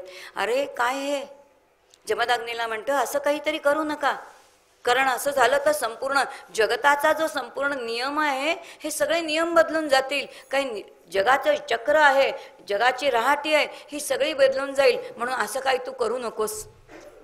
सूर्य म्हणतोय मला माझं कार्य करायचंय. आणि जेव्हा आदित्याने समजावून सांगितलं तेव्हा मग त्यांनी आपला शाप जो आहे तो मागे घेतलेला आहे. इतकं सामर्थ्य या जमदाग्नी ऋषींचं आहे. आणि त्यांचा पुत्र जो 4था आहे तो परशुराम आहे. त्यांचा स्वतःचा आश्रम आहे. एक दिवस कार्तवीर्य नावाचा एक राजा, ज्याच्या बाहूंमध्ये सहस्त्र लोकांचं बल होतं, म्हणून त्याला एक नाव पडलं होतं, ते म्हणजे सहस्त्रबाहू. हा सहस्त्रबाहू शिकारीसाठी वनामध्ये आला. बराच काळ काही शिकार मिळाली नाही आणि शिकार न मिळाल्यामुळे थकलेला तो कुठे आलाय तर जमदाग्नी ऋषींच्या इथे आला. जमदाग्नी ऋषींनी अगदी मनापासून त्याचं स्वागत केलं. राजा आलाय आणि म्हणून त्याचं नुसतं स्वागत केलं नाही, पाद्यपूजन केलं. राजाबरोबर जेवढा लवाजमा होता त्या सगळ्यांचं स्वागत केलेलं आहे. उत्तम प्रकारचं पंचपक्वान्नांचं भोजन दिलेलं आहे. उत्तम प्रकारची वस्त्र राजाला दिली, बरोबर असणाऱ्या सगळ्यांना वस्त्र दिली. आणि हे सगळं जमदाग्नींचं वैभव बघितलं आणि राजाच्या मनात आलं, मी राजा आहे, हा तर एक साधा ब्राह्मण आहे जो नुसता काय करतोय, तो गुरुकुल चालतोय, ह्याच्याकडे एवढं वैभव आलं कुठून? कुठनं हे वैभव आलं? काहीतरी गोड बंगाल आहे. त्याला चैन पडलं नाही आणि चैन न पडल्यामुळे त्या कार्तवीर्य म्हणजे सहस्त्राबाहू राजांनी शेवटी जमदाग्नी ऋषींना विचारलं की एवढं वैभव तुमच्याकडे कुठून आलं? आणि अत्यंत निरागस अंतःकरण, अत्यंत ज्याला आपण म्हणतो क्रिस्टल क्लिअर, अत्यंत शुद्ध असे असणारे ते जमदाग्नी ऋषी म्हणतायत, अरे हा काही माझा महिमा नाही. तो महिमा असेल कोणाचा तर कामधेनूचा. माझ्या घरी काय आहे तर सवत्स कामधेनू आहे. एवढं ऐकलं आणि आता राजाच्या मनात आलं, ती कामधेनू इकडे कशाला हवी? ती कामधेनू आता मला हवी. याला कामधेनूचा मोह पडला आणि आता राजाने कामधेनू कोणाकडे मागितली? जमदाग्नींकडे. जमदाग्नी म्हणतायत, ठीक आहे, तुला पाहिजे तर घेऊन जा, अट मात्र एकच आहे, ती जर आपणहून आली तर घेऊन जा, जबरदस्तीने घेऊन जाऊ नकोस. असं सांगितलं. राजा कामधेनूकडे गेलेला आहे, पण कामधेनू काही केल्या त्या राजाकडे जाईना. जेव्हा ती जाईना त्यावेळेला त्या कामधेनूला दोऱ्या बांधलेल्या आहेत आणि तिच्या मुसक्या बांधून जबरदस्तीने सवत्स कामधेनूला घेऊन चालला. तो जेव्हा आपल्या राज्यामध्ये घेऊन चाललेला होता त्याच वेळेला परशुराम जे बाहेर गेलेले होते ते आले आणि त्यांनी बघितलं आपल्या घरची कामधेनू हा सहस्त्रबाहू राजा बळजबरीने काय करतोय तर तो घेऊन जातोय. एवढं बघितल्यानंतर त्यांनी काय केलं तर अत्यंत पराक्रमाने या सहस्त्रबाहूचं मस्तक जे आहे ते धडावेगळं केलं. आता त्याला कंठस्नानच घातलं. आता ती जी घेतलेली कामधेनू होती त्या वासरासकट सवत्स कामधेनू पुन्हा आश्रमामध्ये आणली. जमदाग्नी म्हणतात, रामा हे काय? घडलेली हकीकत परशुरामांनी सांगितली. जमदाग्नींनी कपाळाला हात मारला. अरे रामा, हे काय केलंस? राजा म्हणजे साक्षात विष्णूचं रूप. त्याला ती कामधेनू मी न्यायला सांगितलेलं होतं आणि मी दिलेलं दान तू परत घेऊन आलास. हे तू योग्य नाही केलंस. ही तुझी कृती म्हणजे काय आहे? हे पापकृत्य आहे. म्हणून आता या पापाचं परिमार्जन करायला हवं. आणि म्हणून तू कुठे जा? पित्याने 1 वर्ष या परशुरामाला कुठे पाठवलं तर वनामध्ये पाठवलं. आता परशुराम पुन्हा कुठे गेले तर वर्षभर वनामध्ये गेले, कारण त्यांनी पातक केलेलं होतं. परशुराम वनामध्ये गेले. इथे सहस्त्रार्जुन हा जो आहे त्याचा मुलगा जो आहे आता तो मात्र डूख धरून बसला. हा डूख धरून बसला आणि मनामध्ये एकच आहे की आता जाऊन काय करतो तर या परशुरामाला पाहतो. हा एक दिवस त्या आश्रमामध्ये आलाय. परशुराम तर काही मिळाले नाहीत. जमदाग्नी ऋषी होते आणि ते समाधीस्थ होते. समाधीमध्ये बसलेले, अत्यंत निरागस असा चेहरा, जगताचं भान नाही, देहाचं भान नाही असे ते बसलेले आहेत. आणि त्याच वेळेला त्या सहस्त्रार्जुनाचा मुलगा आला. एक बरोबर तलवार होती. त्या तलवारीने जमदाग्नींच्या शरीरावरती 21 वेळा काय केलंय तर तलवारीचे घाव घातले, वार केले. संपूर्ण शरीर जखमांनी भरून गेलं. रेणुका माता आक्रोश करते. ती म्हणते, रामा धाव, रामा धाव. अरे तुझा पराक्रम काय उपयोग आहे? तुझ्या पतीवरती शत्रू येतोय आणि तो त्याला मारतोय, पण तू इथे नाहीस. इतका हिचा आक्रोश. पण तो आक्रोश त्या परशुरामांपर्यंत पोचलाच नाही. बराच काळ निघून गेला आणि जो सहस्त्रार्जुनाचा पुत्र आला होता तो तसाच निघून गेला. त्या कार्तवीर्याचा पुत्र निघून गेला आणि कर्मधर्म संयोगाने त्याच वेळेला नंतर तिथे कोण आलेला आहे तो परशुराम आले. परशुरामाने पाहिलं की पित्याच्या शरीरावरती 21 तलवारीचे घाव आहेत. आता मात्र संतापलेल्या परशुरामांचा क्रोध अनावर झाला. कारण ज्या गुणांनी बनलेले होते हो जमदाग्नींच्या ऋषींच्या उदरी आलेले, पण मूळ गुण कोणता होता? स्वरूप बदलल्यामुळे क्षत्रियाचा गुण होता. क्षात्र तेज होतं आणि क्षात्र तेज असलेलं ते कसं काय गप्प बसू देणार? रजोगुण होता आणि त्याच गुणांच्या सह आता सूडच घ्यायला निघाले. आणि जे त्या सहस्त्रबाहूचं कार्तवीर्याचं जे कुळ होतं ते हैदय्य कुळ होतं. ह्या संपूर्ण हैदय्य कुळालाच नाहीसं करण्यासाठी एक नाही, दोन नाही, 3 वेळा काय केलं, ते संपूर्ण कुळ नष्ट केलं, क्षत्रिय कुळ नष्ट केलं. बरेच वेळेला आपण म्हणतो की 21 वेळा युद्ध करून काय केलं की सगळे क्षत्रिय नाहीसे केले. सगळे क्षत्रिय नाहीसे नाही केले. क्षत्रिय कसे नाहीसे करता येतील, शक्य नाही होते. पण केवळ हैदेय कुळ जे आहे ते हैदेय कुळ नष्ट केलं. पण परशुरामांचा अवतार हा अंशांश अवतार आहे. आणि ही कथा कशासाठी, तर ह्या परशुरामांनी त्या आपल्या पित्याचं काय केलं असेल, तर इतकं तप केलं. त्या तपाच्या सामर्थ्यावरती आपल्या पित्याला त्यांनी सप्तर्षींमध्ये स्थान मिळवून दिलं. म्हणजे ज्या पित्याच्या शरीरावरती इतके वार केलेत, ते मस्तक बाजूला केलेलं होतं, ते मस्तक ते धडाला लावलं, पुन्हा त्याच्यामध्ये चैतन्य आणलं आणि त्याच पित्याला सप्तर्षी ऋषींमध्ये काय मिळवून दिलं, तर स्थान मिळवून दिलं. आणि म्हणून शारीरिक सामर्थ्यासह तपस सामर्थ्य असेल तरच पितृयज्ञ करता येतो. देवयज्ञ कसा सफल करावा याचं उत्तम उदाहरण म्हणजे काय आहे, तर ते परशुरामांचं चरित्र आहे. असा हा परशुराम म्हणजे भगवंताचा 6वा अवतार आहे असं सांगितलंय. आणि यानंतर आता पुढे मी तुला काय सांगतो, शुकमुनी म्हणतात या ठिकाणी 3 जे आहेत ते वंश आहेत. त्या 3ही वंशाची तुला माहिती देतो. पहिला वंश जो आहे तो रघुवंश आहे, दुसरा वंश जो आहे तो चंद्रवंश आहे आणि तिसरा वंश म्हणजे निमी वंश आहे. 3ही वंशाची माहिती देतो. आता त्यांनी रघुवंशाची माहिती द्यायला सुरुवात केली. ते असं म्हणतात, याच रोहित जो कोण आहे हरिश्चंद्राचा पुत्र आहे, या रोहिताच्या 7व्या पिढीमध्ये बाहुक नावाचा राजा होऊन गेला. या बाहुकाचा पुत्र सगर, सगराचा पुत्र असमंजसाचा पुत्र अंशुमान, अंशुमानाचा पुत्र दिलीप, दिलीपाचा पुत्र भगीरथ. ह्या सगळ्या कथा आपल्याला माहिती आहेत. दिलीप ज्याला ससाणा आला आणि म्हणून त्याच्यासाठी ज्यांनी मांस कापून दिलेला आहे. भगीरथांनी प्रयत्न करून गंगावतरण करायला लावलेले.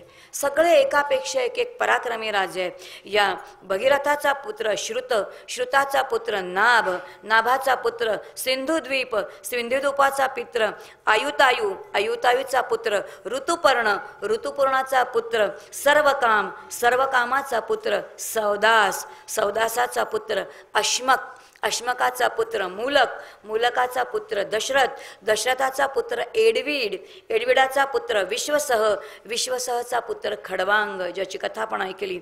या खडवांगाचा पुत्र दीर्घबाहू, दीर्घबाहूचा पुत्र रघु, रघुचा अज, अजाचा दशरथ आणि याच दशरथाचा श्रीराम. हा सगळा इतिहास आहे. लक्षात येईल की एकापेक्षा एक जबरदस्त पराक्रमी असे हे सगळी राजांची जी आहे ती राजांची संपूर्ण पराक्रमी राजांची असणारी ही मांदिळे आहे. आणि मग यानंतर ते म्हणतात की मी तुला निमी वंश सांगतो. निमी वंश म्हणजे कोणाचा आहे, तर श्रीरामाचं विवाह ज्या जानकीशी झालेला आहे त्या जानकीचा वंश कोणता आहे, तर तो निमी वंश आहे. या निमी वंशाची कथा मी तुला सांगतो. इक्ष्वाकूचा जो पुत्र आहे तो निमी आहे. ह्या निमीने एक दिवस संकल्प केला आणि तो संकल्प असा होता की मी एक प्रचंड मोठा यज्ञ करीन आणि त्या यज्ञासाठी त्यांना पुरोहित कोण हवे होते, तर वशिष्ठ हे पुरोहित हवे होते. याचाही हेतू मनामध्ये स्वर्गप्राप्ती हाच हेतू होता. त्याच वेळेला वशिष्ठ दुसरा एक यज्ञ करत होते. वशिष्ठांना निरोप मिळाला की तुम्ही माझ्याकडे यज्ञ करायला या. पण वशिष्ठांनी उलट टपाली निरोप पाठवला की मी एक आता यज्ञ करतो आहे, ती जबाबदारी पूर्ण करतो आणि राजा तुझ्याकडे येतो आणि तुझा यज्ञ करतो. हा निरोप पाठवल्यानंतर निमीला असं वाटलं की वशिष्ठांनी माझा काय केलाय, अपमान केलेला आहे. आता संतापलेल्या निमीने काय केलं, हातामध्ये जल घेतलं, ते जल अभिमंत्रित केलं आणि ज्या दिशेला वशिष्ठ होते त्या दिशेला ते जल टाकलं आणि निमी मनामध्ये म्हणतोय वशिष्ठांचा देह पडव. वशिष्ठांना मारावं इतका संतापला तो माणूस. क्रोधी झाला की त्याचा अजिबात विवेक राहत नाही. याचं उत्तम उदाहरण म्हणजे निमी आहे. त्या शापाचा परिणाम असा झाला, ह्याच्या मुखातून शापवाणी बाहेर आली, पण त्या शापाचा कोणताच परिणाम वशिष्ठांवरती झाला नाही. मराठीमध्ये म्हणतो ना, कावळ्याच्या शापे गाय मरत नाही. अगदी तसं झालं. या निमीच्या त्या अभिमंत्रित जलाने वशिष्ठांचा देह काही पडला नाही, पण देह कुणाचा पडला? निमीचाच देह पडला. आता यज्ञाचा आरंभ सुरू झालेला आहे, यज्ञाची सगळी तयारी सुरू झालेली आहे. करायचं काय? कारण आता निमीचं तिथे प्रेत होतं, मग त्याचं काय करायचं? यज्ञ तर पूर्ण केला पाहिजे, कारण तो सुरू केलेला आहे. त्या प्रेताचं काहीच करता येत नाही, म्हणून ते जपून ठेवायचं. म्हणून सुगंधी तेलामध्ये ते प्रेत तसंच ठेवलं गेलं. तो यज्ञ जो आहे तो सगळा यज्ञ संपूर्णपणे केला गेला. आणि संपूर्ण केल्यानंतर ऋषी म्हणतात की आता आपण ते प्रेत बाहेर काढूया आणि काय करूया, पुन्हा या प्रेताला जिवंत करूया, त्याच्यामध्ये चैतन्य काय करूया, सुप्रतिष्ठित करूया. आणि त्याच वेळेला निमी म्हणतोय, कळलंय त्याला की मला देह नाही आहे, पण देह नसला तरी तर मला भोग भोगता येतात. देह नसताना कळलं की मला देह भोगता येतात. देहाशिवाय सुद्धा जीवाला भोग भोगता येतोच. हे जेव्हा कळलं तेव्हा निमी म्हणतोय, काही करा पण आता मला देहाचं बंधन नको. देहाशिवाय डोळ्यात राहून सुद्धा मला भगवत दर्शन घडत आहे. मला आता देहाची उपाधीच नको असं त्यांनी सांगितलं. ऋषी म्हणतायत, अरे पण राजा नसेल तर राज्यामध्ये अराजकता माजेल. तेव्हा मात्र काहीच निमी बोलला नाही. ऋषींनी काय केलेलं आहे, ऋषींनी या निमीच्या शरीराचं मंथन केलं आणि या मंथनातून एक पुत्र निर्माण केला. आता मंथनातून जो पुत्र निर्माण केला त्याचं नाव त्यांनी त्या मंथनातून केलेला पुत्र म्हणून तो कोण होता, तर तो मिथिल होता. ह्याचा जन्म अत्यंत अलौकिक होता, म्हणून हाच जनक होता.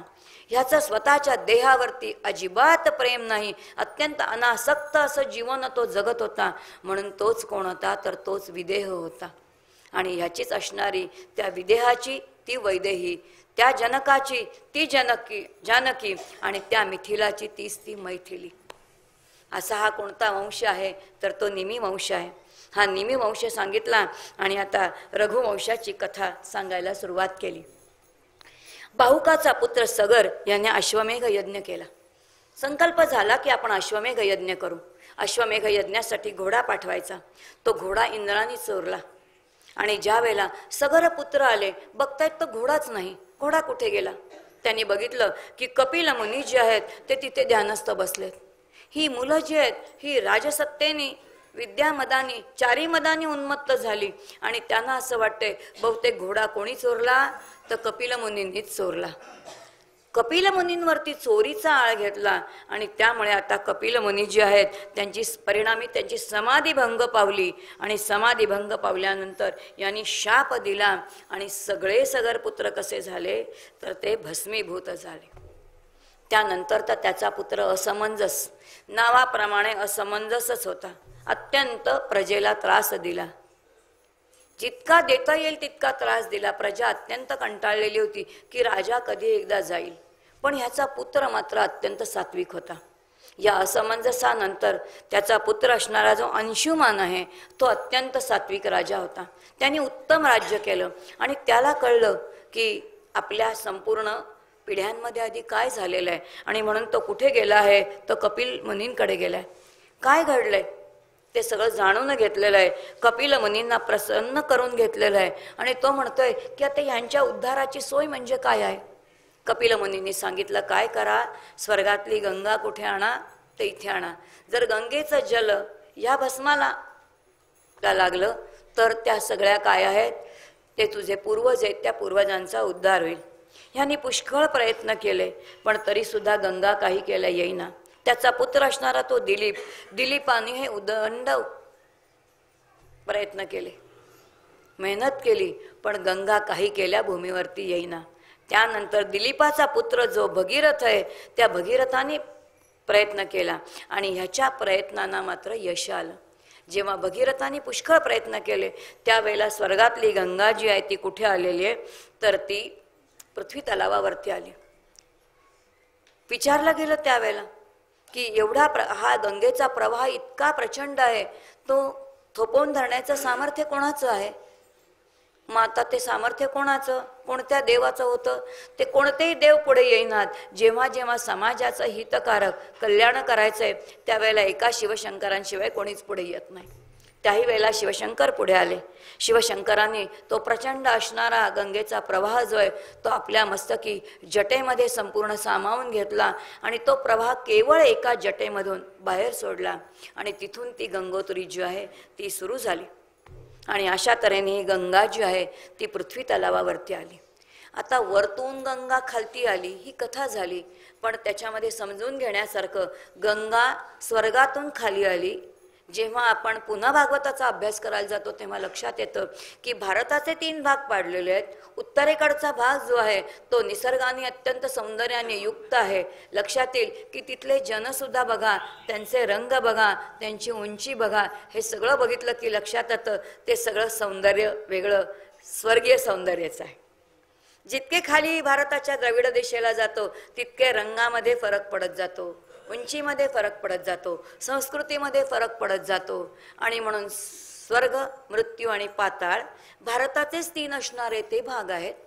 गंगाचं अवतरण झालं म्हणजेच जी गंगा पूर्ण हिमालयामध्ये होती त्या हिमालयातल्या गंगेचा प्रवाह बदलायचा होता तो संपूर्ण भाग बर्फाळ आहे. त्या बर्फ खोदणं, बर्फ कोरून कोरून काढणं आणि त्या नदीचा प्रवाह दुसऱ्या देशात न जाता आपल्या देशामध्ये वळवून आपल्या देशामध्ये गंगा आणणं असं होतं. अतिशय अवघड काम आहे. कारण बर्फाळ प्रदेश तोडणं आणि फोडणं किती कटर्स किती लागले असतील. आणि पाण्यामध्ये जेव्हा मोठ्या मोठ्या बोटी जातात तेव्हा ठीक आहे हो, कारण फॅन्स असतात आणि त्या फॅनच्या साह्याने ते क्रशर आहेत. पण वरती कुठे क्रशर नेणार, काय नेणार, कसं कार्य केलं असेल लक्षात घ्या.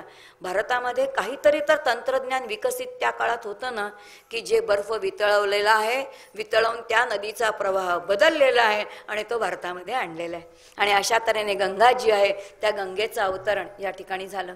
शिवशंकरांनी मस्तकावरती धारण केलेली आहे ती आणि मग त्यानंतर ती या आपल्या भारतभूमीमध्ये आहे. अशा तऱ्हेने हा जो आहे तो रघुवंश आहे. आणि मग शिवशंकरांनी मस्तकावरती गंगा धारण केली आणि त्यांनीच ती कुठे आणली तर आपल्या भारतभूमीवरती आणली. आणि राजा आता समजून घे, ही कथा तर ऐकलीस, पण अरे ज्याला शिव व्हायचंय ना त्यांनी मस्तकामध्ये कोणती गंगा धारण केली पाहिजे तर त्यांनी ज्ञानगंगा मस्तकामध्ये धारण केली पाहिजे. ही ज्ञानगंगा म्हणजे काय आहे तर गंगा हे ज्ञान आणि प्रवाह रूपाने भक्ती या दोन्हीचंही प्रतीक आहे. आणि म्हणून प्रत्येक जीवानी काय झालं पाहिजे, शिव झालं पाहिजे. ज्याला शिव व्हायचंय त्यांनी गंगेची कास धरली पाहिजे. अभ्यासाला पर्याय आहे का हो? पर्याय नाही. आम्ही म्हणून नुसते बसून आम्हाला अभ्यास होईल, नाही होणार ना. केलाच पाहिजे, सुटका नाही. जर इथून सुटायचंय तर सुटका नाही. मग त्यासाठी हे सगळं करणं अपरिहार्य आहे. याला कोणताही शॉर्टकट नाही. डॉक्टर काका गमतीने म्हणतात परमार्थामध्ये शॉर्टकटच नाही, सगळे आहेत ते लॉंगकट आहेत. झटमंगली पटब्या इथे काहीच नाही. इथे जेवढा वेळ द्यायचा तेवढा द्यावाच लागेल, जेवढी साधना करायची तेवढी करावीच लागेल, तितकं नाम घ्यावंच लागेल, अंतर्शुद्धी करावी लागेल. त्याच्याशिवाय काही एक पाऊल सुद्धा पुढे जाता येणार नाही आपल्याला. आणि असा हा रघु जो आहे तो रघुवंश आहे. या रघुवंशामधला हा रघु नावाचा एक राजा, या रघुचा पुत्र असणारा अज आणि या अजाचा पुत्र असणारा दशरथ. या दशरथाला 3 राण्या होत्या. उदरी संतान नाही आणि उदरी संतान नाही म्हणून अत्यंत दुःखी होता. एक दिवस कुठे गेलाय तर तो वनामध्ये शिकारीसाठी गेला. शिकार तर दिवसभर मिळाली नाही. रात्री दडून बसला. दडून बसल्यानंतर शब्दवेधी होता. रात्री आवाज आला, मनामध्ये आलं एखादं जनावर कुठे आलं असेल, पाणी प्यायला आलं असेल. त्या आवाजाचा वेध घेतला आणि त्या दिशेने बाण सोडला आणि बाण सोडला आणि दशरथाच्या अंतःकरणामध्ये चर झालं. कारण चित्कार ऐकला तो मानवी होता. नक्की कळलं होतं की आज शिकार कोणत्या पशुची घडली नव्हती तर मानवाची घडलेली होती. बघायला गेला तो काय, एक अत्यंत ब्रह्मतेजाने युक्त असा तरुण होता. चौकशी केली, बाबा तू कोण आहेस? कळलं श्रावण होता. तो म्हणतोय माझ्या मात्यापित्यांना मी घेऊन कुठे चाललोय तर काशी यात्रा घडवायला चाललोय. ह्यातून तो मी तर वाचत नाही, पण मी जाताना माझ्या आईवडिलांना तहान लागली होती. त्यांनी पाणी मागितलं होतं. म्हणून राजा काय कर, माझ्या मात्यापित्यांना पाणी दे आणि पाणी त्यांनी प्याल्यानंतरच माझ्या मृत्यूची बातमी त्यांना सांग, तोपर्यंत तू सांगू नकोस. राजांनी त्या श्रावणाने सांगितल्याप्रमाणे पाणी नेलेलं आहे. त्या अंध मात्यापित्यांकडे दशरथ गेलाय आणि पाणी देणार. त्यावेळेला ते दोघं म्हणतात, बाळा तू आलास, आज बोलत का नाही आहेस? हा काहीच बोलत नाही. आणि आता त्यांनी त्यांचं शेवटचं शस्त्र काढलं. ते म्हणतात, जर तू बोलला नाहीस तर आम्ही काय करणार नाही, तर आम्ही हे जलग्रहणच करणार नाही. एवढं म्हटल्यानंतर दशरथाला सत्य काय आहे ते सांगावं लागलं. सत्य त्यांनी सांगितल्यानंतर आता अतोनात दुःख झालं, कारण त्यांचा तो एकुलता एक पुत्र होता. पुत्राच्या विरहाने दुःखी झालेले ते माता पिता त्यांच्या मुखातून शापवाणी बाहेर पडली. आणि ती शापवाणी अशी होती की तूही आमच्यासारखा पुत्र शोकानेच मरशील, तुला मृत्यू पुत्र शोकाने होईल. एवढं ऐकलं आणि दशरथाला आनंदच झाला, दुःख नाही झालं. कारण लक्षात आलं, शाप ज्याच्याकडून मिळाला होता, एक तर ती वाणी ब्रह्मवाणी होती, ब्राह्मणवाणी होती, आणि वाणी अशी होती की पुत्र शोकाने मरशील, याचा अर्थ शोक होण्यासाठी आधी तर पुत्र व्हायला हवा, याचा अर्थ तो शाप सत्य होणार, म्हणजे मला पुत्र होणार. अतिशय आनंद झाला. तेवढं ऐकलं आणि दशरथ राजा परतल्यानंतर त्यांनी वशिष्ठांना बोलावून घेतलंय, कारण वशिष्ठ त्याचे सल्लागार आहेत. वशिष्ठांना सांगितले हे, आणि वशिष्ठ म्हणतायत, राजा आता आपण काय करूया, पुत्रकाम ऐष्टी यज्ञ करूया. यज्ञ केला गेलाय. यज्ञामध्ये पायस जे आहे ते पायस मिळालेलं आहे. आपण त्याला पायस म्हणतो, ती काय खीर आहे असं सगळं म्हणतो. रामायण काय असं म्हणत नाही. रामायणामध्ये त्याला पुरोडशच म्हटलेलं आहे. तो पुरोडश मिळालेला आहे. वशिष्ठांनी त्याचे भाग केलेले आहेत. ते भाग काय केलेत, आपल्या पत्न्यांना द्यायचे, तेव्हा वशिष्ठांनी केलेल्यानुसार द्यायचे, आणि म्हणून ज्येष्ठाचा वाटा तिला द्यायचा. त्यावेळेला तो यज्ञ पुरुष म्हणतोय, जेव्हा प्रसाद राण्यांना देशील त्यावेळेला तो तात्काळ ग्रहण करायचा आहे, दंत स्पर्श न करता ग्रहण करायचा आहे. कौसल्याला दिला, सुमित्रेलाही दिला, आणि धाकटी जी कैकई आहे तिलाही दिला. ही क्षात्रकन्या आहे, आणि क्षात्रकन्या असणारी ती या मनामध्ये असं आलं की हा वाटा मला नको, जो ज्येष्ठासाठी काढलाय तो वाटा मला हवाय. यज्ञपुरुष सांगतोय तात्काळ ग्रहण करायचंय, पण ही म्हणते नाही, जो ज्येष्ठाचा वाटा तो मला हवाय. आणि एवढा तो काही उशीर झाला, तेवढ्यात तिच्या हातामध्ये असणारा जो वाटा आहे तो आकाशामध्ये असणाऱ्या एका घारीने उचलला, आणि ती घार तिथे मुक्तच झाली. ती मुक्त म्हणजे गतजन्मीची शापित अशी असणारी ती नर्तकी, जी इंद्राच्या दरबारातली होती. आता तो मुखातला जो काही प्रसाद होता तो जिथे पडला तो त्याच ठिकाणी पडला जिथे ज्या सुमेरू पर्वतावरती अंजनी माता पुत्र व्हावा म्हणून तप करून बसली होती, तिथे तो पडला, आणि म्हणून तिने तो ग्रहण केला. इकडे या कैकईचा धाकटीचा वाटा जो आहे तो निघून गेला. आता दोघींनी, ज्या दोघी मोठ्या ज्या आहेत त्या अत्यंत सात्विक आहेत, म्हणून कौसल्याने आपल्या वाट्यातला अर्धा भाग काढून दिला, सुमित्रेने काढून दिला, आणि दोघींनी कैकईला दिला. हा दोघी कैकईला दिल्यानंतर आता तो तिला जाणीव झाली की हे माझं नाही, हे परक आहे. जेव्हा परक्याची जाणीव झाली, परतंत्र्याची जाणीव झाली, तेव्हा तो प्रसाद आज जाता जाईना. मग पुन्हा वशिष्ठांनी ज्याला अभिमंत्रित केलेलं आहे ते तिच्या घशामध्ये घालायला लावलेलं आहे. यथावकाश तिन्ही राजांना जे आहेत ते पुत्र झालेले आहेत. इथपर्यंतची कथा आपण आत्ता बघितली. 1-5 मिनटं थांबूया आणि 2 मिनटं भगवान नामस्मरण घेऊनच थांबूया. श्रीराम जय राम जय जय राम, श्रीराम जय राम जय श्रीराम जय राम जय जय राम, श्रीराम जय राम जय जय, श्रीराम जय राम जय जय राम.